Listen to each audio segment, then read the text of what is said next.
Hi అండి, welcome to లేకాస్ recipes. ఈరోజు మనం కొత్తిమీరతో నిల్వ పచ్చడి ఎలా ప్రిపేర్ చేసుకోవాలనేది చూద్దామండి. ఇది ఫ్రిడ్జ్లో పెట్టుకుంటే 3 months వరకు కూడా నిల్వ ఉంటుంది. చాలా టేస్టీగా ఉంటుంది. మనం వేడివేడి అన్నంలో నెయ్యి వేసుకొని తింటే ఇలాంటి పచ్చళ్ళు చాలా బాగుంటాయి.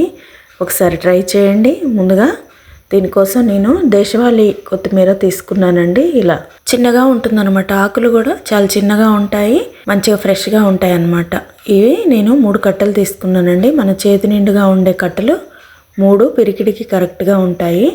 ఒక 3 కట్టలు తీసుకొని ఇప్పుడు ఇదంతా కూడా నీట్గా కట్ చేసుకోవాలి. కట్టల్ని డైరెక్ట్గా కట్ చేస్తే మనకు అందులో గడ్డి, తర్వాత కొంచెం లోపల ఖరాబ్ అయిన ఆకులు అలా ఉంటాయండి. అలా కాకుండా ఇలా పూర్తిగా కట్ అనేది ఓపెన్ చేసి ఒక్కొక్క బంచ్ అనేది తీసుకుంటూ ఇలా మీకు చూపించే విధంగా కట్ చేసుకోవాలి. అలా అయితే మనకి చాలా ఫ్రెష్గా ఉంటుందన్నమాట. మనం కాడలు కూడా వేసుకోవచ్చండి. కింద వేర్లు అనేటివి తీసేసి పూర్తిగా ఇలా కొంచెం కొంచెం తీసుకుంటూ ఆకులు కట్ చేసుకోవాలి. అప్పుడైతే మనకి చాలా నీట్గా ఫ్రెష్గా ఉంటుందన్నమాట. ఇలానే పూర్తిగా 3 కట్టల్ని కూడా క్లీన్ చేసుకోవాలి. ఇలా కట్ చేసుకొని మనం నీట్గా క్లీన్ చేసుకోవడం కోసం ఒక పెద్ద బౌల్లో వేసుకోవాలి. ఎప్పుడైనా మనం ఆకుకూరలు కడిగేటప్పుడు చాలా పెద్ద గిన్నెలో ఎక్కువ క్వాంటిటీ వాటర్ అనేటివి వేసి కడుక్కోవాలండి. అప్పుడైతే అందులో ఇసుక, మట్టి లాంటివి ఏమన్నా ఉంటే పోతాయి అన్నమాట. ఇప్పుడు ఇందులోకి 1 టేబుల్ స్పూన్ ఉప్పు వేసుకోవాలి. ఇప్పుడు మీకు చూపించేంత క్వాంటిటీలో వాటర్ని వేసుకొని ఇలా పూర్తిగా నీట్గా వాష్ చేసుకోవాలన్నమాట. 1 నిమిషం పాటు నానబెట్టుకోవాలి.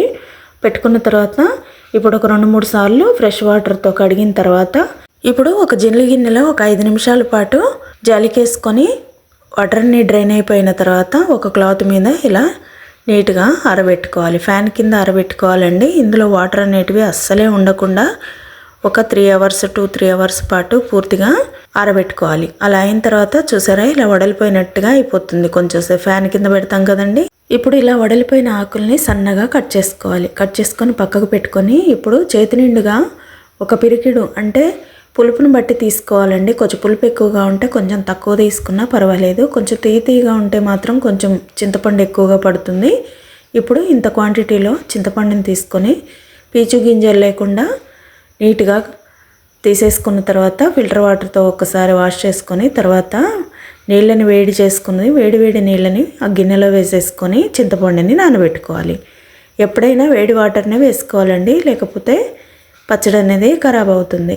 ఇప్పుడు కారం కోసం ముందుగా ఒక 25-30 ఎండుమిర్చి, అది కూడా కారాన్ని బట్టి వేసుకోవాలండి. వేసుకొని పక్కకు పెట్టుకొని ఒక కడాయి పెట్టుకొని 1 టీ స్పూన్ మెంతులు వేసేసి వీటిని దోరగా వేయించుకోవాలి. ఇలా వేగిన తర్వాత ఇంకొక టీ స్పూన్ ఆవాలు కూడా వేసేసి వాటిని కూడా కొంచెం చిటపటలాడే వరకు ఫ్రై చేసుకోవాలి. పూర్తిగా సిమ్లో పెట్టుకొని ఫ్రై చేసుకోవాలండి. మెంతులు వేగకపోతే చేదు వచ్చేస్తుంది. ఇప్పుడు ఇలా ఎర్రగా వేగిన తర్వాత చల్లార్చుకొని పొడి పట్టుకోవాలి. ఇప్పుడు అదే కడాయిలో 1 టేబుల్ స్పూన్ ఆయిల్ వేసుకోవాలి. వేసేసుకొని ఇప్పుడు మనం ముందుగా తూడ్చి పెట్టుకున్న ఎండుమిర్చిని చిన్న ముక్కల్లాగా కట్ చేసుకొని కడాయిలో వేసేసి లో ఫ్లేమ్లో అన్నీ ఈవెన్గా ఫ్రై అయ్యేటట్టు ఫ్రై చేసుకోవాలి. అస్సలే మాడొద్దండి. మాడితే మనకి ఆ కారం అనేది ఫ్లేవర్ చేంజ్ అవుతుందన్నమాట. ఇప్పుడు ఇవి నిదానంగా ఫ్రై అయిపోయాయి కదండి. ఇప్పుడు వీటిని తీసి ఒక జార్లోకి వేసుకోవాలి. వేసుకొని ఇదంతా కూడా బాగా చల్లార్చుకోవాలి.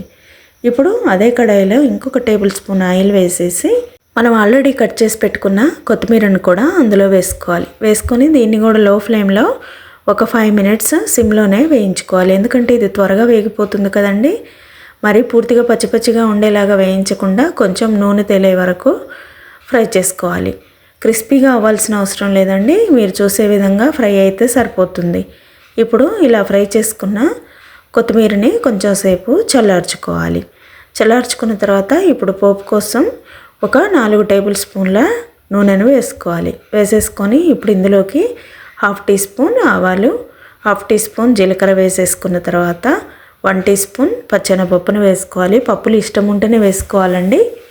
వేసుకున్న తర్వాత ఒక 6-7 వెల్లుల్లిని కచ్చపచ్చగా పొట్టుతోనే దంచి వేసుకొని ఒక 2 ఎండుమిర్చిని కూడా ముక్కలుగా కట్ చేసుకున్న తర్వాత ఒక 1/2 టీ స్పూన్ మినపప్పును వేసుకొని 2 రెమ్మల కరివేపాకును వేసుకోవాలి. వేసేసుకొని ఒకసారి సిమ్లో పూర్తిగా ఫ్రై చేసుకున్న తర్వాత ఇప్పుడు ఇందులోకి 1/2 టీ స్పూన్ ఇంగువని వేసుకోవాలి. ఇంగువ వేసుకుంటే పచ్చళ్ళు చాలా బాగుంటాయండి. ఇప్పుడు ఇంగువ వేసి కలుపుకున్న తర్వాత ఇప్పుడు ఈ పోపులోనే 1/2 టీ స్పూన్ పసుపును కూడా వేసుకోవాలి. వేసేసుకొని దాన్ని కూడా 1 సెకండ్ పాటు ఫ్రై చేసుకోవాలి. ఇలా ఫ్రై చేసుకొని ఇప్పుడు పూర్తిగా ఫ్లేమ్ ఆఫ్ చేసేసి పక్కకు పెట్టుకున్న తర్వాత మనం ముందుగా వేయించుకున్న ఎండుమిర్చిలో 1.5 టీ స్పూన్ ఉప్పుని వేసుకోవాలి.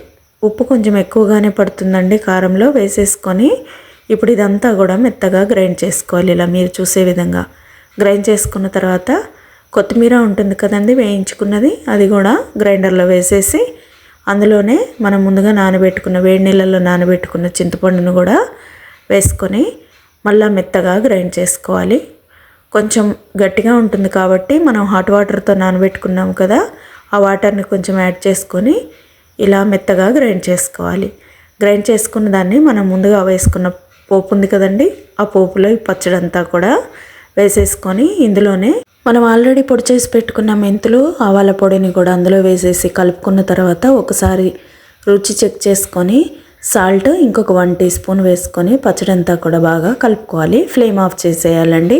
అంతేనండి. ఇలా పోపు వేసుకున్న పచ్చడిని వేడివేడిగా అన్నంలో వేసుకొని తింటే చాలా బాగుంటుంది. ఇది కొంచెం చల్లారిన తర్వాత మనం గాజు బాటిల్లో స్టోర్ చేసుకొని ఫ్రిడ్జ్లో పెట్టుకుంటే మనకి 3 మంత్స్ వరకు కూడా నిలువ ఉంటుంది. ఎప్పుడు కావాలంటే మనం అప్పుడు ఇలా కొత్తిమీర పచ్చడిని ఈజీగా ప్రిపేర్ చేసుకోవచ్చు. పిల్లలకి బాక్సుల్లో కూడా చాలా బాగా యూజ్ అవుతుందండి. మనకి ఈ సీజన్లో కొత్తిమీర అనేది చాలా ఫ్రెష్గా దొరుకుతుంది కాబట్టి ఇలాంటి టైంలో పచ్చడిని ప్రిపేర్ చేసుకుంటే మనం ఎక్కువ రోజులు నిలువ చేసుకోవచ్చు. నచ్చిందా అండి పచ్చడి? నచ్చితే లైక్ చేయండి, ఫ్రెండ్స్కి ఫ్యామిలీ మెంబర్స్కి షేర్ చేయండి.